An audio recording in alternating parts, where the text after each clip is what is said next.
Olá a todos, mais um Caminhando no Dharma. Eu, Ana Cristina Coda, e a minha amiga Cris Paramita. Hoje a gente vai fazer a continuação dos venenos mentais, né, que a gente chama de venenos mentais no budismo. E eu queria introduzir isso. A Cris ela fez na primeira parte uma introdução conceitual da importância da gente compreender, né, os venenos mentais antes de falar sobre eles especificamente. E o fato é que realmente todo o nosso sofrimento, pelo menos dentro da filosofia budista, ele vem justamente, né, a raiz deles são os nossos venenos mentais. E é uma coisa que eu costumo dizer para os meus clientes, né, meus alunos. Eu falo, olha, só para esclarecer, não tem sofrimento que venha de bondade, generosidade, amorosidade, entendeu? Então, nosso trabalho é justamente buscar aquela coisinha que está ali no fundo, que a gente não quer olhar, né? Que realmente é o nosso egoísmo, nossa ignorância, né? As coisas que a gente normalmente acha que só o outro tem, né? Não é isso, Cris? Que a gente fala? Que no nosso dia a dia, né? Eles apontam que a culpa é do outro. Certamente. Então, eu fico, mais uma vez, muito satisfeita de poder caminharmos juntos e juntas. Quero ressaltar que essa flor de lótus faz com que você pareça estar surgindo dela, e quem sabe não é verdade, mas eu usaria sempre esse fundo porque ficou muito bem em você e com você. E nós nem combinamos, hein? Então, as duas de rosa. Pois é, exato. E, sim, a sua introdução ela é uma bola no gol, né? E eu vou começar por essa parte, que é uma excelente lança, que é você e eu e todos nós percebermos como o outro a razão do nosso sofrimento, né? Mas é tão óbvio, e é tão óbvio que nós não percebemos, que é exatamente porque nós nos projetamos no outro, é que o outro é a raiz do nosso sofrimento, né? Porque ele é nada mais do que o espelho virado para nós mesmos, né? E daí nós nos assustamos com essa imagem, porque se nós pudéssemos trocar o rosto, seria o nosso, né? Só que nós vemos no rosto do outro e apontamos. Tem aquela imagem clássica de quando você aponta o dedo indicador, porque na nossa filosofia nós não podemos apontar, senão com todos os dedos da mão, inclusive escondendo o polegar. Mas esse gesto é um gesto que não se deve usar em momento nenhum. Mas isso é até uma imagem chula, né? Porque já é óbvio que você aponta um dedo com 3, 4 dedos voltados para si mesmo, né? Isso eu acho que é bastante clássico e efetivo para essa imagem que nós estamos querendo passar agora, de que quando aquele desconforto, aquela pontaria certeira de que nós indicamos a direção da nossa dor e do nosso sofrimento como ali adiante, porque ali adiante é fora de mim mesmo, eu só revelo quem verdadeiramente eu sou. E é o tempo integral da nossa vida, a cada milímetro que nós percorremos, uma oportunidade para nós estarmos em contato com as nossas vulnerabilidades.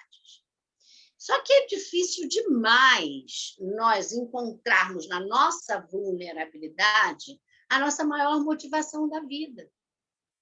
Que se nós colocarmos esse propósito, certamente o caminhando no Dharma é efetivo, é inequívoco, porque é preciso que nós primeiro desenvolvamos sinceramente a humildade de reconhecer que eu sou falha e eu estou em busca do meu material de trabalho para eu poder desenvolver a minha virtude.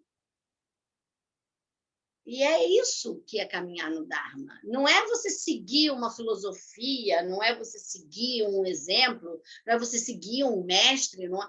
Isso é um propósito, né? Mas vai levar no mesmo percurso, é a mesma estrada que nós percorremos de Búzios a São Paulo, com propósitos diferentes, né? Porque E daí o veneno...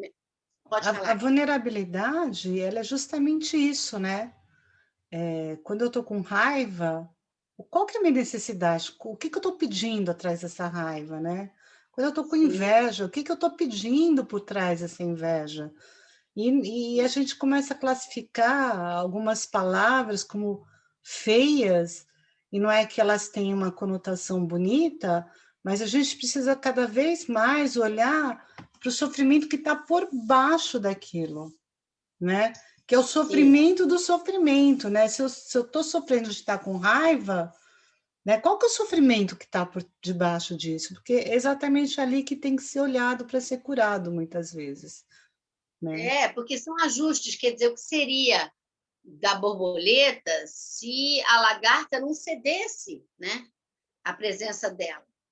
Então, há o período lagarta, há o período borboleta, não necessariamente são os mesmos seres. Eu, na minha percepção, elas coabitam, né? Uma evolução, não sei se é melhor ser lagarta ou se é melhor ser borboleta, mas eu sei que do atrito da borboleta, a lagarta morre, né? Como uma erva, uma parasita que se apodera do galho de uma árvore.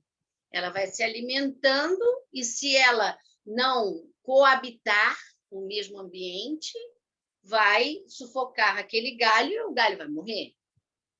Assim como os peixinhos vivem com o tubarão, se alimentando das cracas do tubarão, mas a hora que o tubarão quiser se alimentar deles, é só, né? Mas ele sabe que ali não é o alimento dele não são esses peixinhos que vão limpando a pele dele de qualquer parasita. Então, esse é o verdadeiro ensinamento, é perceber na natureza de que forma nós nos afinizamos, inclusive a ignorância que nós estamos nos referindo agora, de não sabermos que aonde nós projetamos a nossa felicidade não corresponde à realidade, né?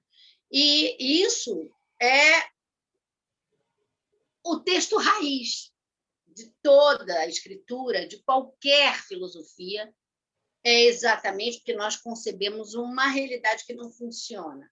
Não funciona com a coerência. É incoerente e, por isso, ela não vai se confirmar, ela vai se contradizer o tempo todo. Então, quando eu projeto a minha insatisfação em algo ou alguém que não pode sustentar a minha felicidade, qual é o resultado disso? É eu projetar no meu objeto a minha insatisfação. E não em mim mesma, porque não estou buscando. É como o Lamichel ele fala: nós estamos procurando água. Nós cavamos um poço e encontramos água farta, saudável. Por que eu vou abrir outro poço? Né? Então, nós estamos o tempo inteiro pulando que nem macaco em busca de uma felicidade que não está lá fora, porque está na forma com que nós nos relacionamos com a realidade. E só depende de nós. Não depende de mais ninguém, não depende nem de uma bênção. Uma bênção de um ser sagrado nos ajuda, né? Nos estimula, nos completa, nos aponta a direção, mas não faz por nós. Uhum. Nós é que realmente temos que desenvolver a nossa capacidade de aplicar o antídoto ao veneno mental. Esse é o nosso aprendizado. E aí, o que a gente pode falar do veneno mental, que começamos pelo veneno raiz da ignorância?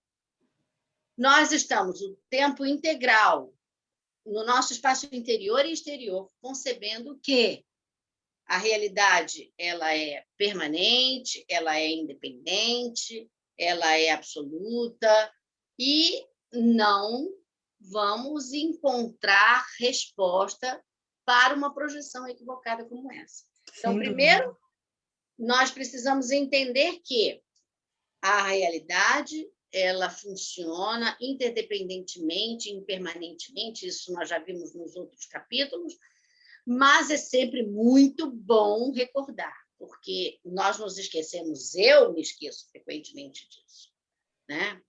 Ela jamais vai ser absoluta, porque cada um vai perceber a vida pelo ponto de vista que se coloca, e pelo menos com quem eu me relaciono, somos semelhantes.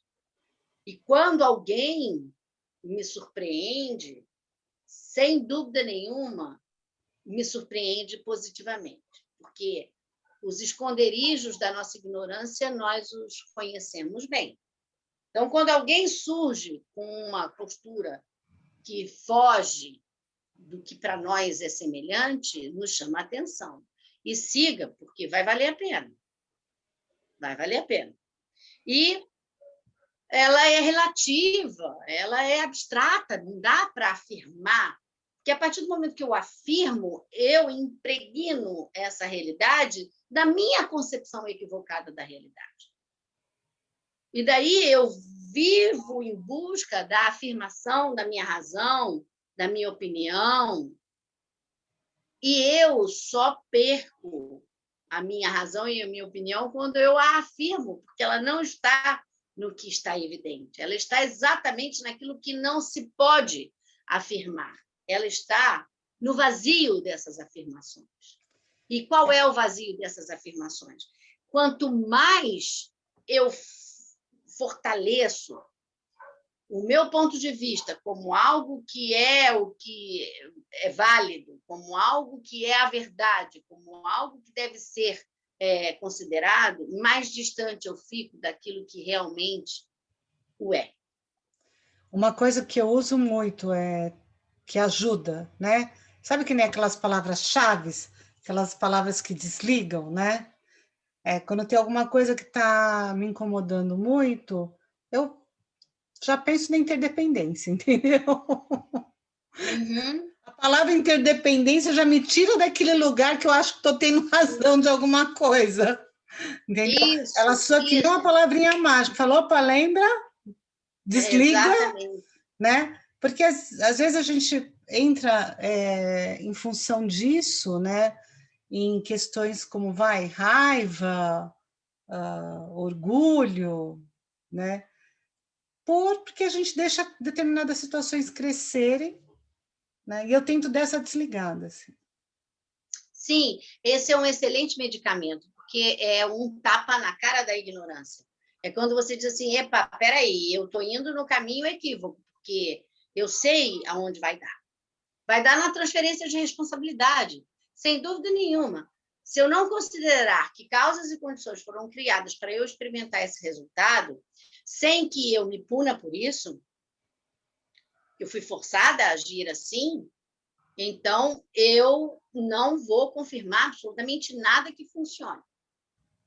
Né? E olha, veja bem, a ignorância ela vai estimular os outros venenos mentais, daí surge, por exemplo, o medo.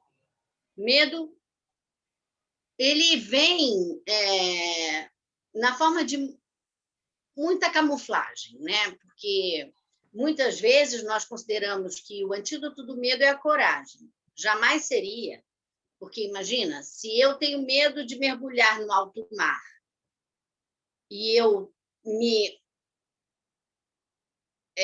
instituo uma coragem, eu vou me arremessar no mar e os tubarões vão me comer. Eu preciso ter ferramentas hábeis para mergulhar em alto mar. Eu preciso estar paramentada para isso. É como o negativismo e o negacionismo em relação à situação que nós estamos vivendo hoje em dia, né? Não, eu não acredito nesse vírus. Esse vírus foi fabricado no laboratório na China e por aí vai, né? Vai, se mete a enfrentá-lo dessa forma para ver se você não vai adoecer, né? E isso é uma questão que respinga na nossa vida. O medo não é a coragem que faz enfrentá-lo, mas é o destemor. E o que seria o destemor? Eu me preparo de meios hábeis que permitam que eu possa enfrentar o meu medo.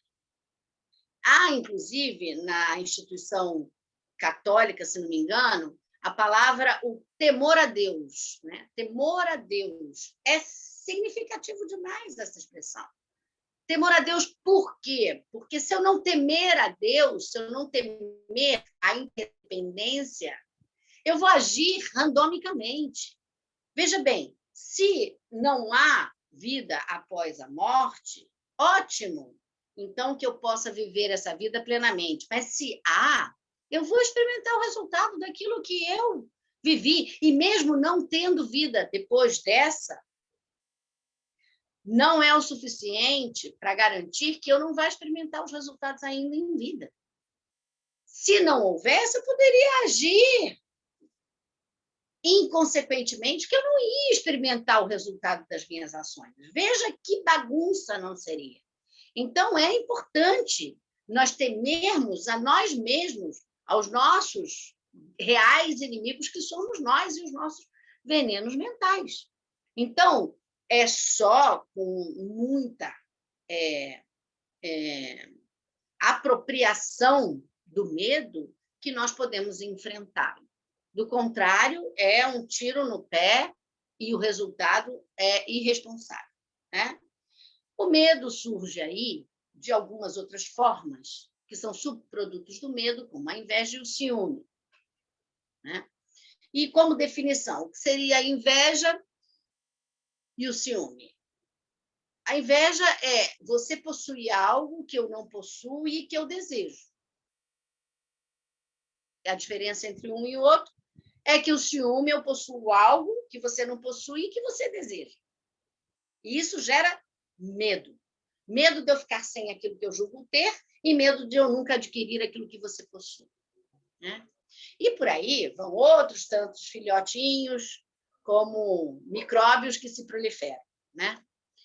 Daí depois a gente pode observar a avareza. A avareza, nós logo pensamos no pão duro, né? Na mão fechada. Quem nos dera que fosse só isso? Bastaria, então, nós comprarmos uma infinidade de docinhos de Cosme e Damião e sairmos distribuindo por aí, que garantiria a nossa generosidade, né? Então, seria bem mais simples se nós fizéssemos isso. Como é que nós evitamos a avareza?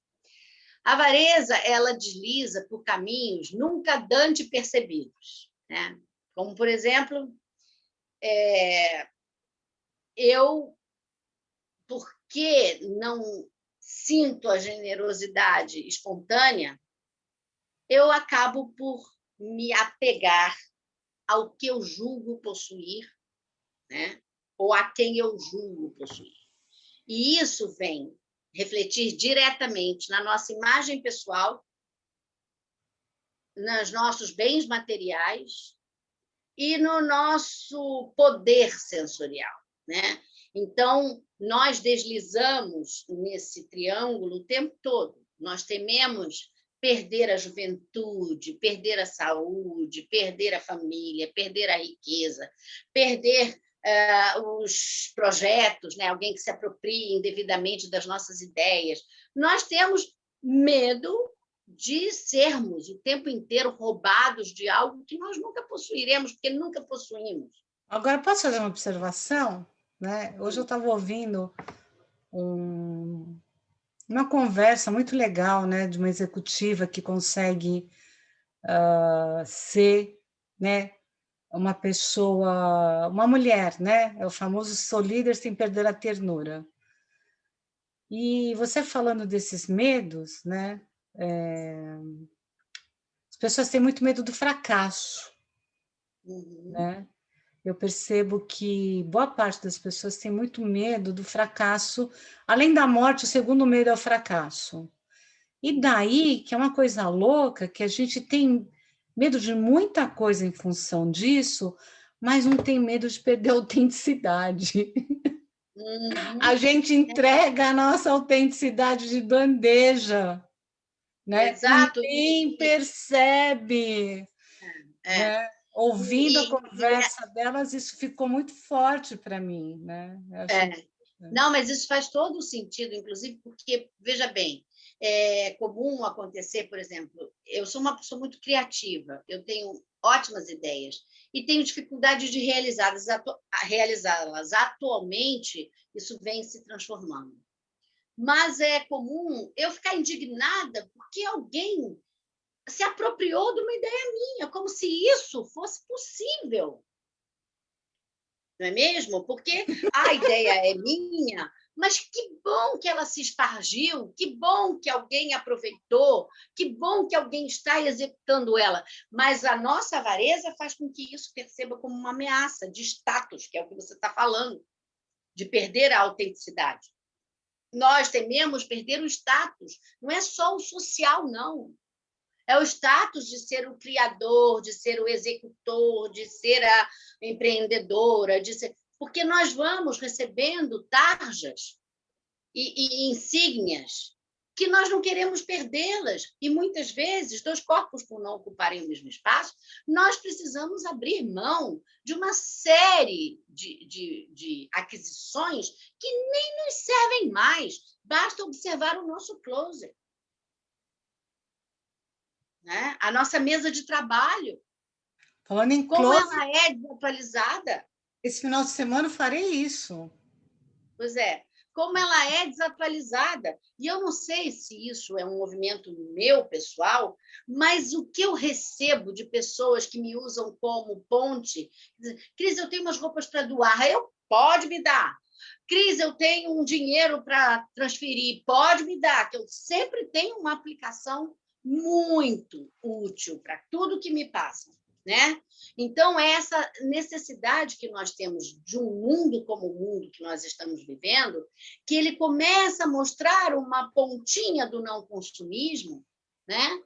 Você diz assim, hoje nós estamos no acolhimento, hoje ninguém mais fica olhando a etiqueta da blusa da pessoa, né? A pessoa não pode usar as joias porque vai ser roubada. A pessoa não adianta ter um carro que seja blindado, porque nem de casa ele pode sair. A pessoa não pode ter uma casa, mansão aparamentada com todas as bebidas expostas numa adega sensacional, porque ela não pode convidar ninguém para tomar. Então, ela começa a se reestruturar nesses novos valores, que não é esse novo mundo, é longe de ainda ser um novo mundo, mas começamos a nos questionar os nossos valores pessoais. E daí a avareza, ela entra aí como uma lança, né? Ela vem foiceando tudo que nós plantamos como algo que nós dávamos e reconhecíamos o valor. Mudou tudo. Mudou tudo, porque eu não estou de pijama para falar com vocês, eu estou vestindo um dos meus melhores vestidos, eu estou usando a minha melhor joia. Por quê? Porque eu passei o meu melhor perfume. Vocês estão vendo? Não, mas isso influencia no meu estado interior. E aí, a generosidade consigo mesmo também é muito importante. Então, eu preciso dar amor. Não é só a você, a mim também. Eu estou incluída nesse mandala, né? Eu preciso dar proteção. Eu me protegendo, eu protejo você também. Eu preciso oferecer bens materiais. Eu oferecendo bens materiais, eu fico com a ação generosa como uma semente que vai florescer meu jardim interior. Eu preciso reconhecer a sua capacidade dentro da sua imensidão e não a minha pequenez de não perceber a sua grandeza. Né? Eu preciso desenvolver essas qualidades, porque elas não nascem conosco espontaneamente. Nós fomos educados para vencer, nós fomos educados para estar em vantagem, para sermos privilegiados. Nós participamos de uma sociedade consumista que nega habitação, higiene, saúde, cultura, equanimidade. Nós fazemos parte de uma sociedade que envenena para se alimentar, que mata para satisfazer a papila gustativa. Nós fazemos parte dessa sociedade, queiramos ou não. E isso respinga em nós diretamente. Então, as atitudes generosas, elas vêm nos trazer a dose de humildade que nos falta, e nos permitem acumular o mérito através dessas ações que nós precisamos para que os nossos projetos se realizem. Isso é lindo. Isso é lindo, porque não é você criar, buscar lá fora algo que esteja inatingível para você executar um projeto seu. Não! Use as suas próprias ferramentas, comece aonde você está. Quando? Agora. Como? Com o que você tem. Isso sim é sabedoria. Isso sim é lidar com a realidade de forma coerente. Né? Não adianta... Fazendo um parênteses que você falou da equanimidade, né? Essa palavra ela não é uma palavra muito simples de entender, muito óbvia, porque a gente não costuma usar, né? Então, só para fazer um parênteses, quando a gente fala em igualdade, é porque a gente está julgando que somos todos iguais. Tem sempre um julgamento. Quando a gente fala em equidade, nós estamos julgando que não, nós somos diferentes. Então, as pessoas têm necessidades diferentes. E equanimidade, na verdade, é um lugar onde nós excluímos o julgamento, né? A gente tenta estar nesse lugar onde nós somos todos iguais, mas não porque eu estou julgando, né? Mas porque eu tenho uma mente neutra em relação a essa questão do julgamento. Ela não é pesada, como isso que a Cris falou, que a gente sempre está se colocando em algum lugar necessariamente, né? Por cima, por baixo, o status. Então, a palavra equanimidade ela é muito poderosa porque ela não vem desse lugar que está julgando, nem que eu sou igual a todo mundo e nem que eu sou diferente de todo mundo. E sim, Exato. eu sou o que eu sou e tem que ser vista dessa maneira, né? Numa Exato. coisa E sem julgamento. isso é perfeito, porque nós, quando falamos sobre sabedorias, nós observamos esse aspecto.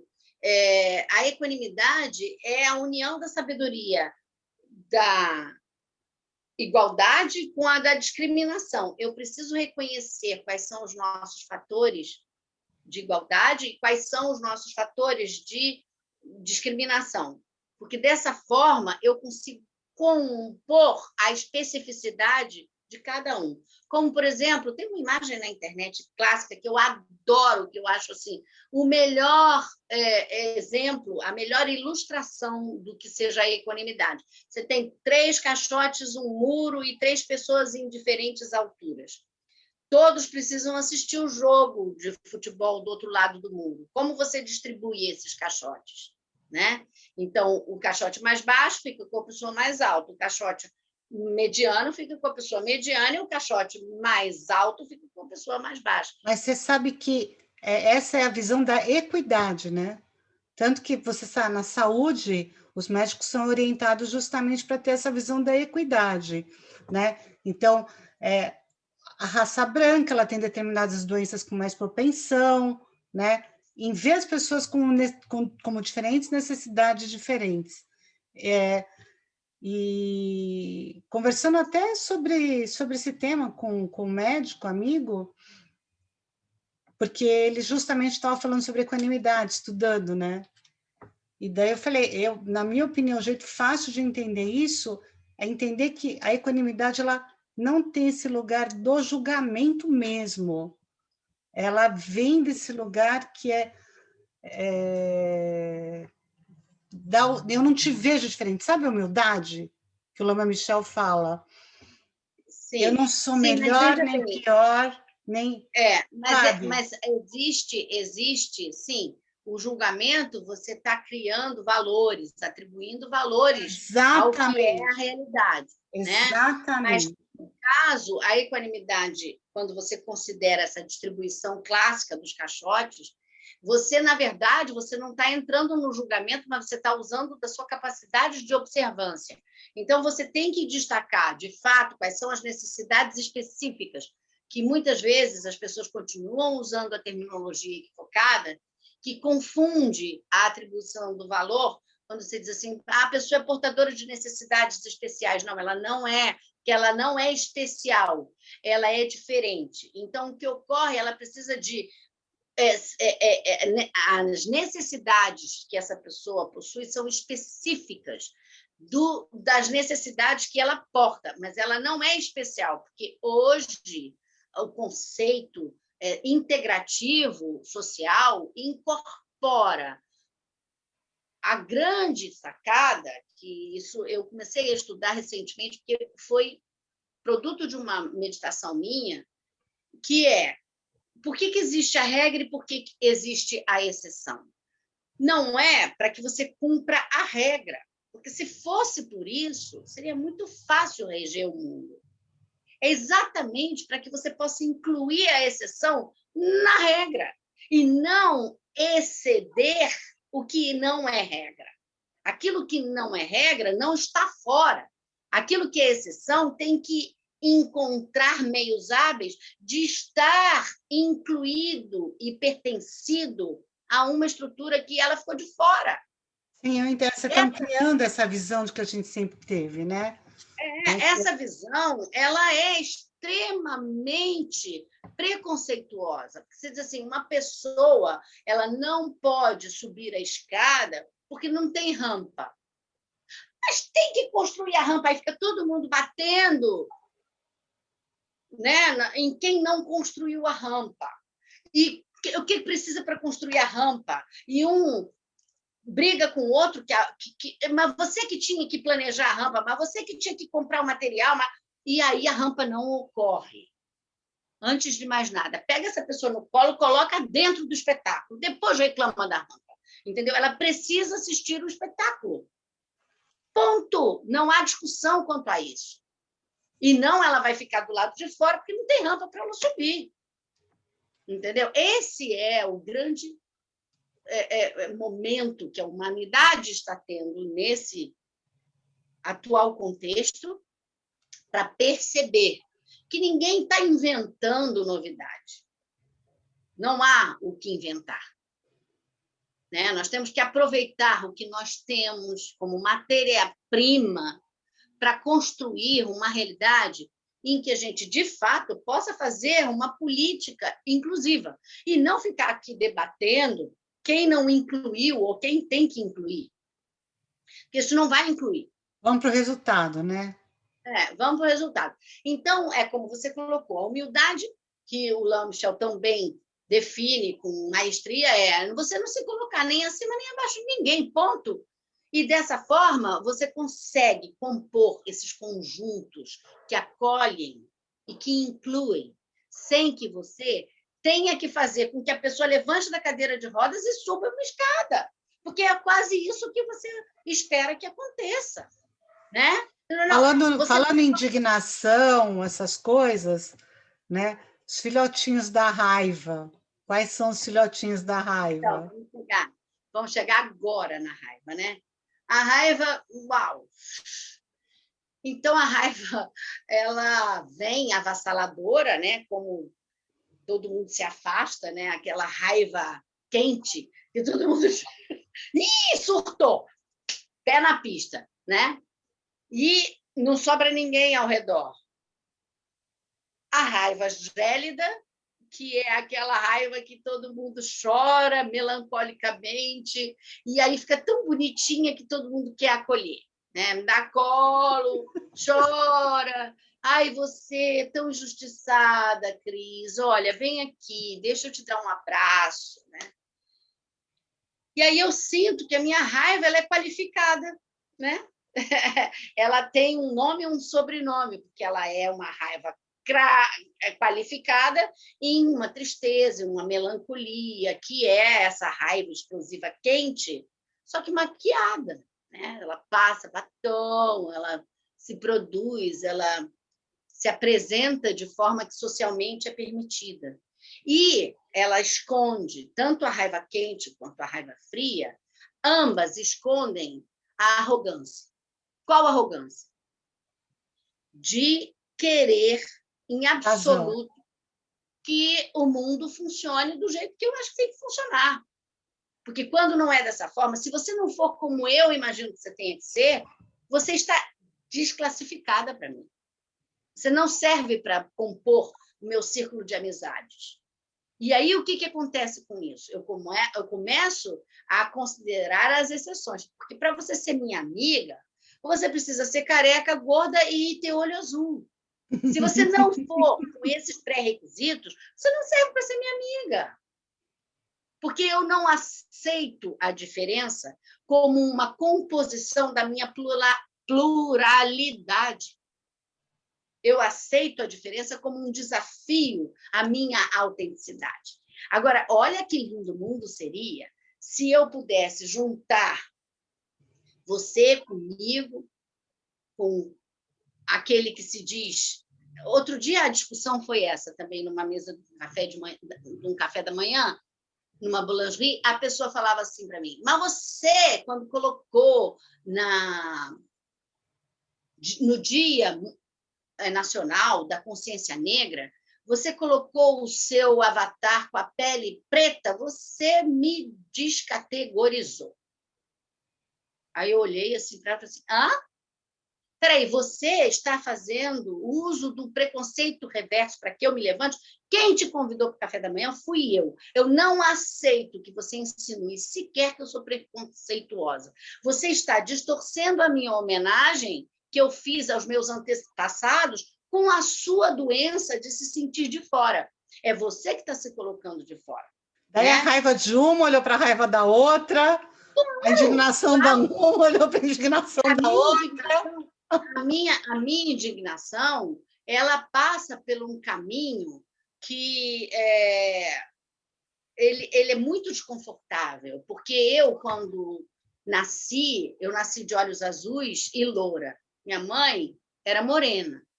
E quando nós íamos à Praça Antero de Quental, as pessoas diziam que ela era minha babá. Então, a minha indignação vem dessa época.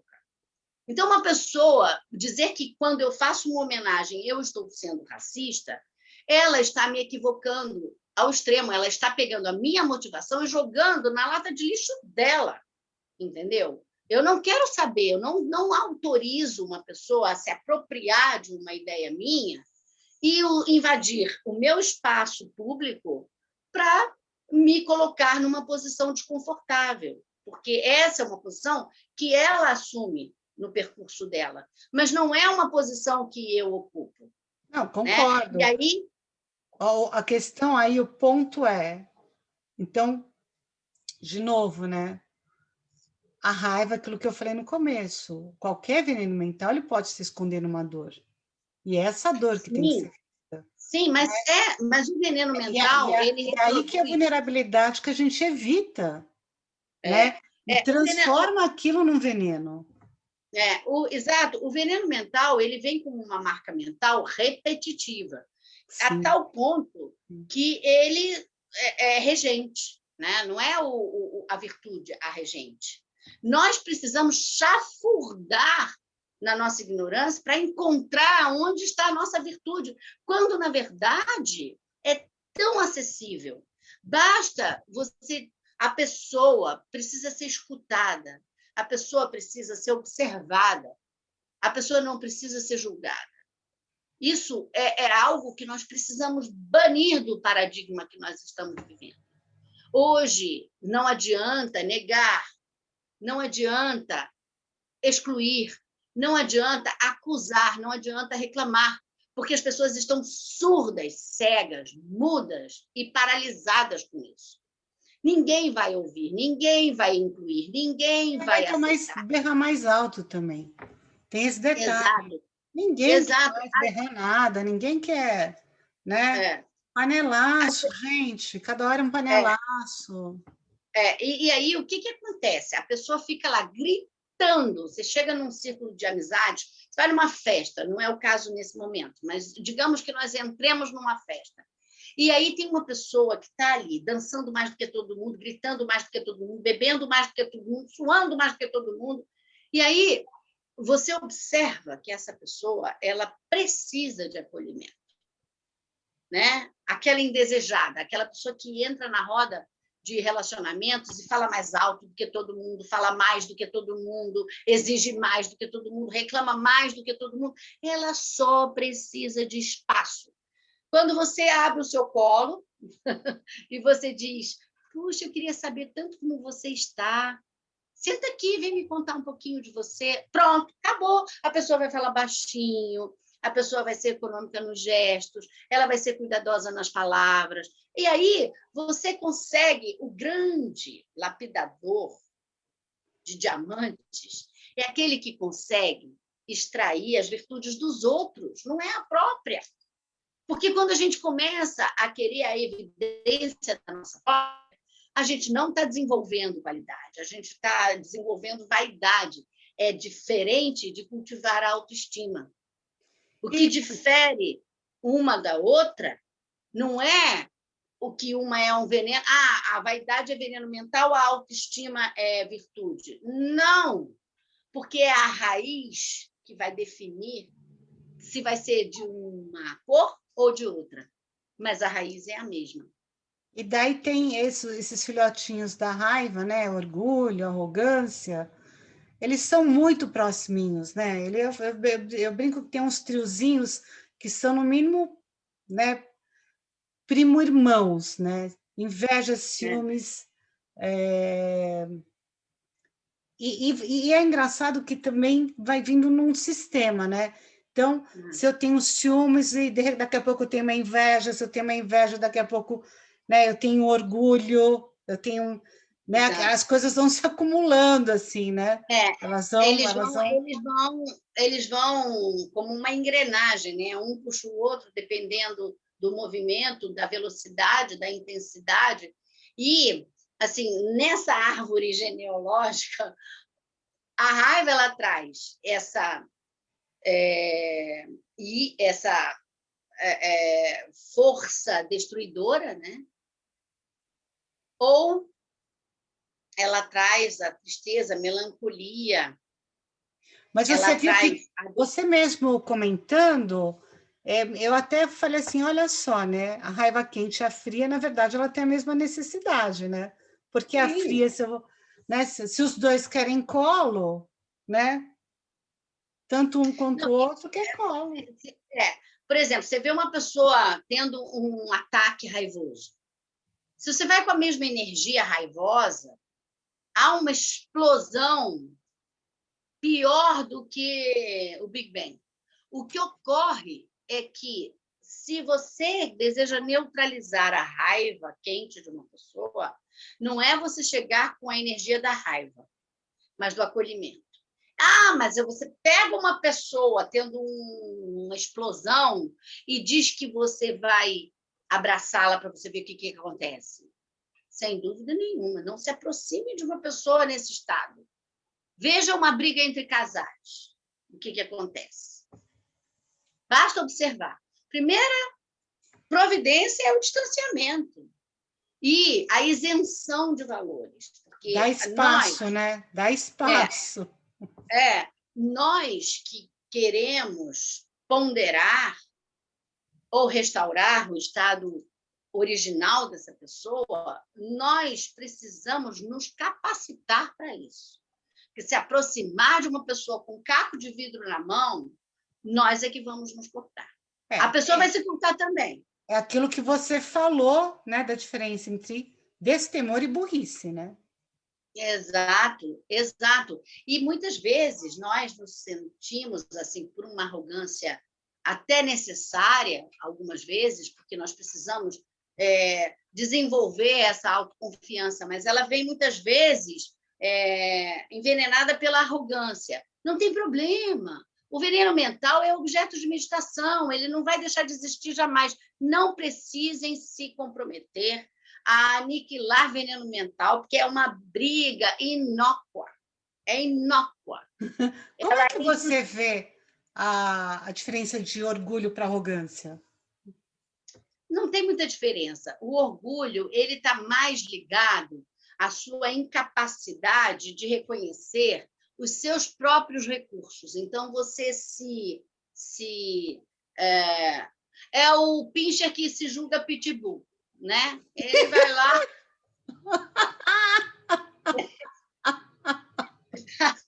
A arrogância, ela tem essa soberba, né, de se posicionar como a pessoa capacitada para desempenhar uma função. Quer ver um exemplo? O pitbull é pitbull, está lá dormindo, ele nem late. O pincher, na hora que o ladrão aparece, o pincher, ó, e o pitbull vai lá e creu, né?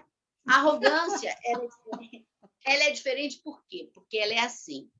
Você tem ótimos projetos, você tem a função de projetar, né? Aí você vem com projetos muito bem elaborados, mas você não é capaz de tirar uma empresa de creme dental da falência.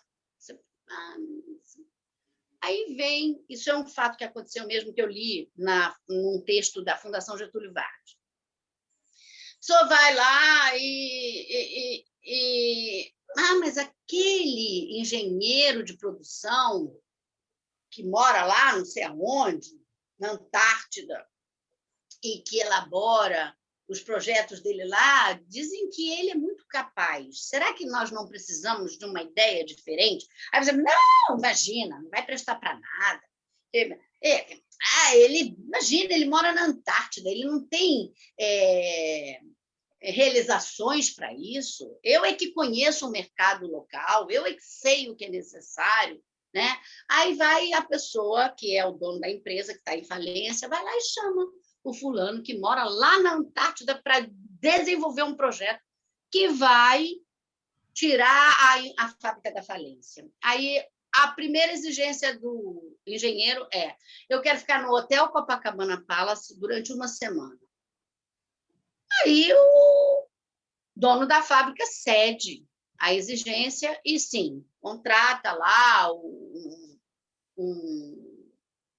relações públicas que vai fazer todo esse aparato funcionar, e ele vai para o Hotel Copacabana Palace e passa as manhãs, tardes e noites na farra.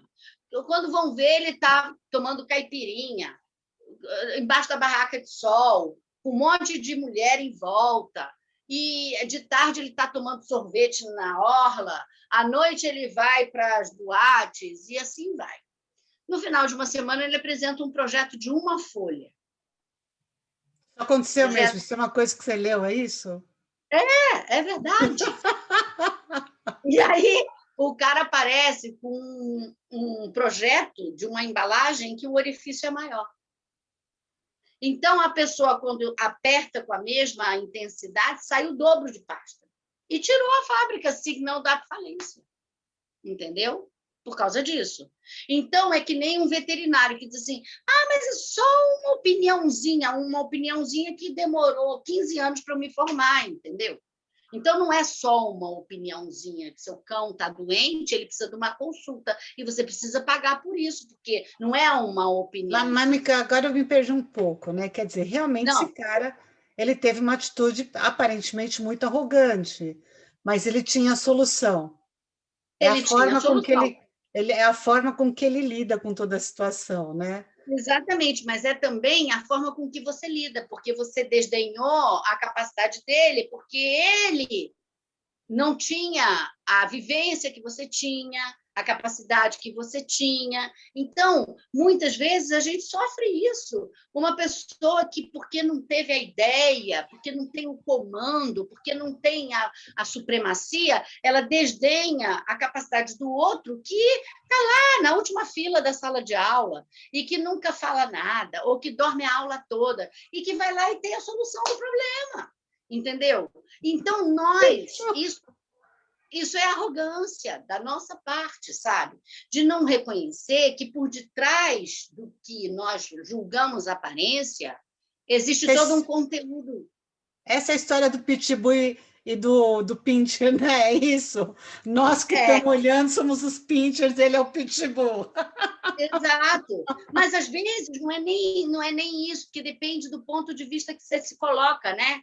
A gente não estava falando da regra e da exceção? Aham, A regra, aham, para quem aham. segue a regra, é a regra, mas para quem é a exceção. Você sabe Porque que uma coisa que eu reparo, né, que é uma pessoa orgulhosa, é aquela que ela, de alguma maneira, ela já está se colocando como excluída, né? O orgulhoso, de alguma maneira, ele já está se colocando como excluído e ele não quer precisar das pessoas, né? O Isso é arrogante, verdade.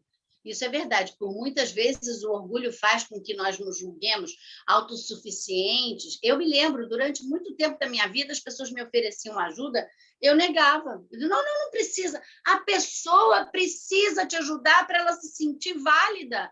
Você, por humildade, tem que permitir que isso aconteça. Você não está precisando. Não é que você... normalmente o orgulhoso ele não quer receber, né? Ele quer se sentir autossuficiente, ele não quer, na verdade, não é que ele não quer receber porque ele não quer receber, ele não quer precisar de ninguém, porque ele já carrega a dor de uma exclusão. Então ele Exato. prefere ficar naquela posição. E o arrogante, ele é o cara que ele já, tipo, se acha acima dos outros mesmo, entendeu? É o cara que está indo no caminho do desprezo, né? Uhum. Porque o desprezo é uma coisa que o Paul Ekman fala, que é um psicólogo muito conhecido por estudar as emoções, que o desprezo é a única emoção que a gente que não serve para nada, entendeu? Porque você não aprende nada com desprezo. Você se sente tão acima dos outros que você já não está aprendendo todas as outras emoções, raiva, medo, você alguma coisa está aprendendo com elas, se você quiser, né? Sim. E eu percebo, Porque o desprezo ele aciona em nós o pior dos sentimentos, né? Que é a invalidez, né? Assim, você não serve nem para exatamente. despertar a raiva do outro, né? É E assim, isso faz tipo, com que... não é que eu estou destruindo você, eu não sei nem que você existe, entendeu? É, é. Não, e as pessoas aconselham, né? Esteja indiferente. Se a pessoa soubesse o quanto dói a indiferença no outro, que precisa ser notado e considerado, ele não iria sugerir. E o conselho que eu mais ouço, ontem mesmo, eu ouvi esse conselho vindo de uma pessoa. Eu falei, não faça isso é covardia. É, Deixe que a pessoa expresse o que ela está sentindo. E ela não, porque a indiferença, ela é um rito de passagem. Isso nós precisamos entender. Para eu sair da raiva, para descobrir qual é o antídoto, eu preciso passar pela indiferença. Porque não tem como eu migrar da raiva para o amor e para a compaixão. Eu preciso fazer um percurso. E então, a mas às vezes não indiferença... é diferença, né? É justamente essa neutralidade. Mas a neutralidade ela se confunde com a indiferença quando Ela se se trata de veneno confunde, mental. ela se Em se tratando de confunde. veneno mental, se você falar para uma pessoa com raiva que ela não tem razão, fala, faz essa experiência. Não, mas eu não falei para dizer para ela que ela não tem razão. Mas sim, mas eu estou dizendo que para você poder tirar uma pessoa de um surto raivoso, Eu tenho que ficar você precisa indiferente fazer a com... ela, é isso? É isso que está querendo Não, dizer? ela tem que vir para a indiferença. Ah, entendi. Ela Aquilo que tem é que vir. objeto de raiva dela deixa de ser objeto de raiva e passa a ser alguma coisa indiferente. Você pode destituir, você diz, por que você está tão Mas irritada com aquela exatamente pessoa? isso que leva a pessoa para o orgulho, Sim, mas porque veja ela bem, começa ela a vai... excluir. Se ela Mas tivesse que ficar ela vai indiferente, passar por isso, Cris. Ela tem que passar por isso. Não tem como uma pessoa desenvolver o amor e a compaixão se ela não passar da raiva pela indiferença. então, mas ela pode também cair nesse outro lugar aí do orgulho, porque justamente eu tenho raiva que a fulaninha falou mal de mim, então eu finjo que ela não existe mais. Eu fico Não, indiferente a não é ela. fingir, não é só fingir que ela não existe mais. Você tem que invalidá-la. Então, e daí o que eu faço? Eu começo a ficar orgulhosa, eu não preciso mais de ninguém. Mas a gente para aí. O problema não é parar aí. A gente não pode parar aí. Tem uma estrada que continua. Se, por exemplo, você vai sair do -5 para o +5, você precisa passar pelo zero. Não tem Sim, como. sim, eu não estou dizendo Você que não não. pode ficar no zero, entendeu? O problema é que nós damos por cumprida a missão quando a pessoa se acalma. A pessoa precisa percorrer o resto da estrada. Não acabou ali a missão, entendeu?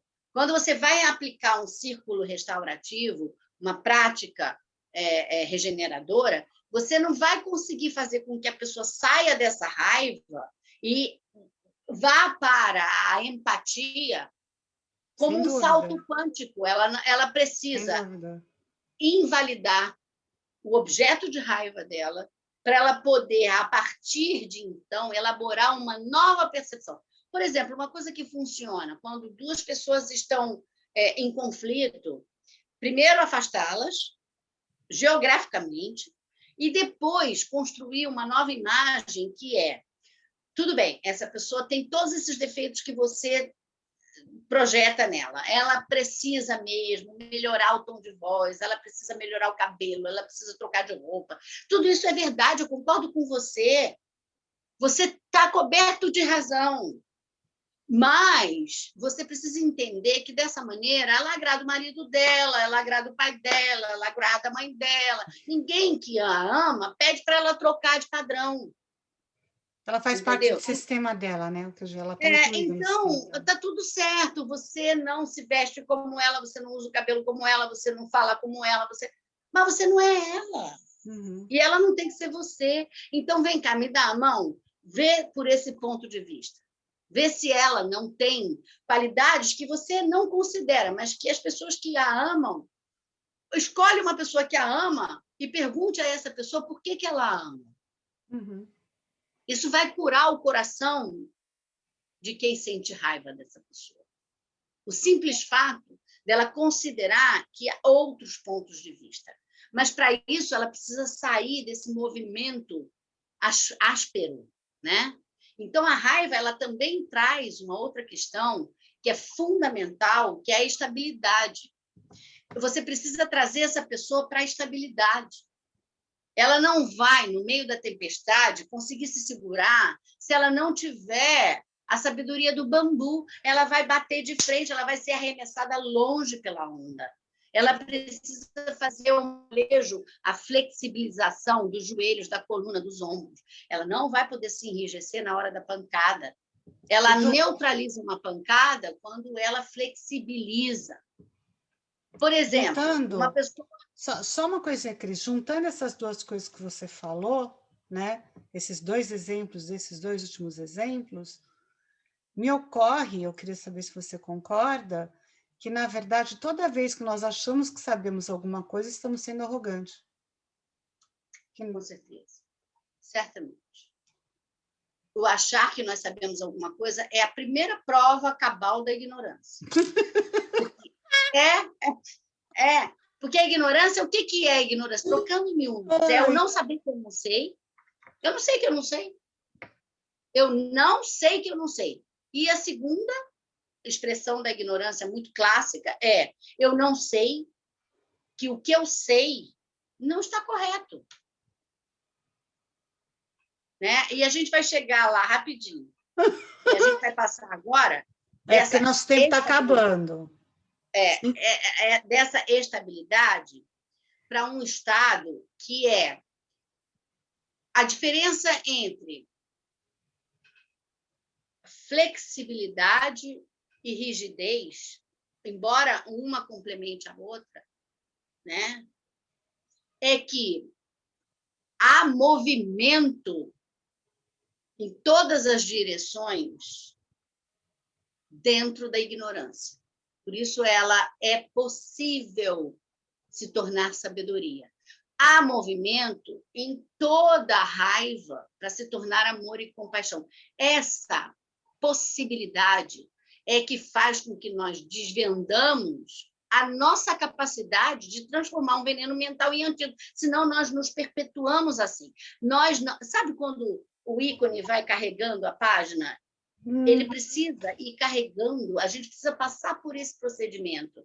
Ele vai carregando, aí vai surgir uma nova imagem, porque você clicou num outro programa. Mas se você ficar insistindo naquele programa, você já sabe qual vai ser o resultado. Eu acho que o que você falou é perfeito, né? E me lembra, inclusive, uma imagem que outro dia eu estava conversando com um cliente que faz medicina tradicional chinesa, que eu falo que o símbolo do Tao, né, que é conhecido como Yin Yang, para mim é um dos símbolos Aham, mais perfeitos que existem. Né? E quando você sim. estava falando essa coisa de carregar, porque Uhum. é uma coisa que você falou no começo, né, no nosso começo, é que é bobagem a gente querer se libertar de raiva, de todos os nossos venenos mentais. Uhum. E é o que a gente mais tenta, né? Tenta se rotular como eu sou legal, sou bonzinho, como se a minha sombra ela não existisse.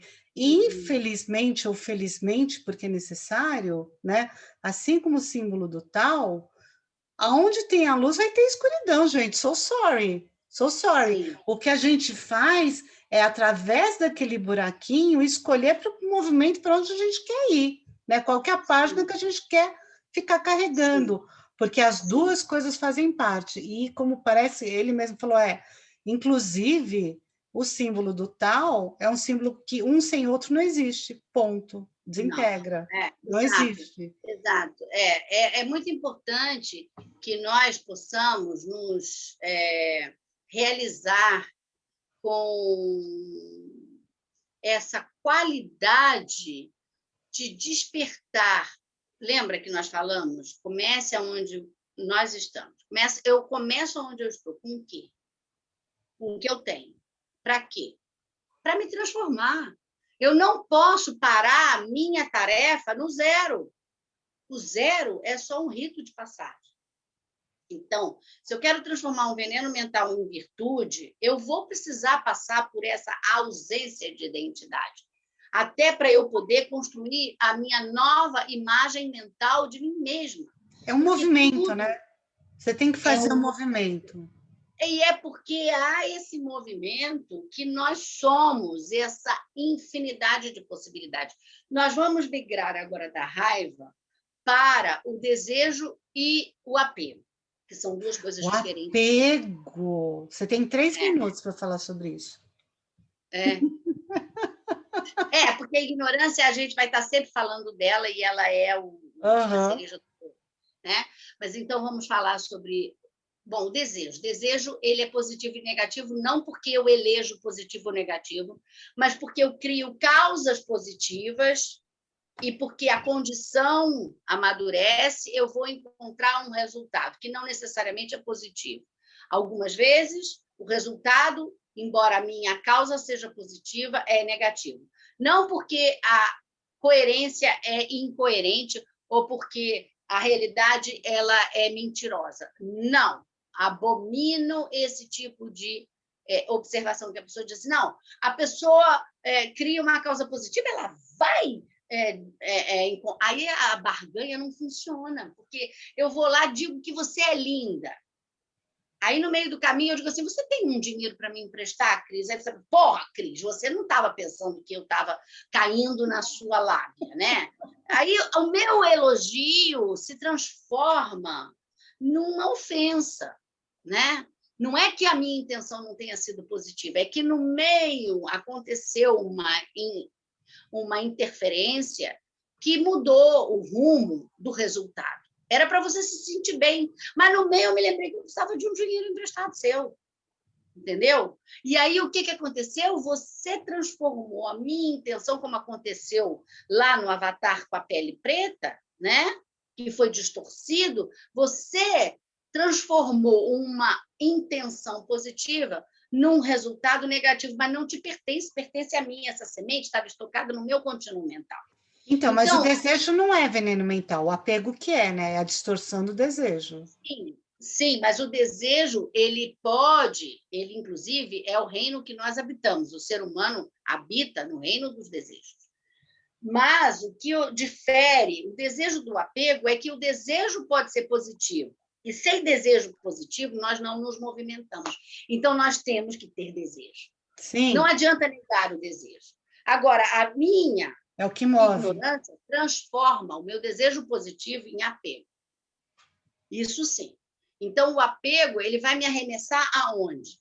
No medo, na insegurança, na falta de Teimosia. confiança, na teimosia, na arrogância. Ele vai me arremessar, ele vai transformar o amor que eu sinto por você em dependência, em codependência. Ele vai me transformar numa manipuladora ou numa codependente. A verdade é que o apego, ele distorce o desejo. Né? E aí ele tem o pátrio poder, né? O apego, ele quer o pátrio poder. Ele quer possuir, nem que seja parte de você. Ele precisa fazer o xixi no poste e dizer: esse território é meu, né?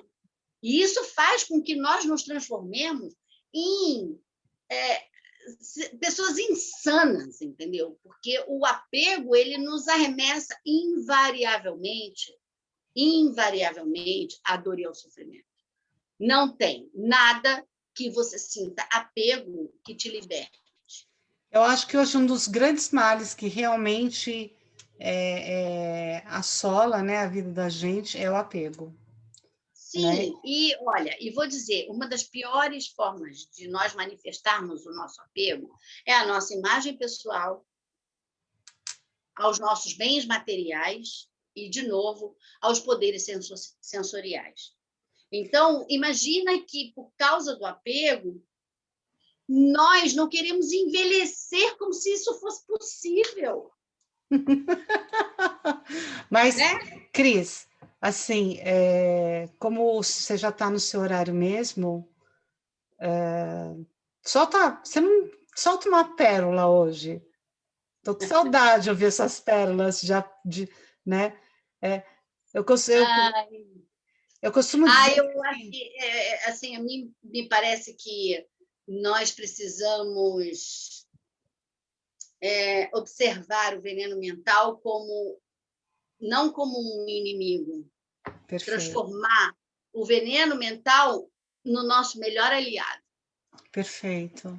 Essa é uma transformação muito importante. Não é colocar o veneno mental no colo, mas é se acolher e projetar essa nova imagem que nós queremos nos perceber. Porque disso depende também a nossa atualização da página. Para que nós possamos nos revalidar, nós precisamos nos reconhecer. Para que nós possamos projetar essa nova relação consigo mesmo. Isso eu acho muito importante. É o que eu chamo, só para finalizar, eu acho que foi perfeita a tua colocação, é o que eu chamo do inimigo que vira amigo ou do karma que vira um dharma, né? Certo, exatamente. Amiga? Exatamente isso. Vamos encerrando, porque senão você se atrasa. Gente, um beijo grande, obrigada por quem ficou até aqui, e a gente se encontra daqui a pouco. Quer dizer, na próxima edição. Até! Muito obrigada.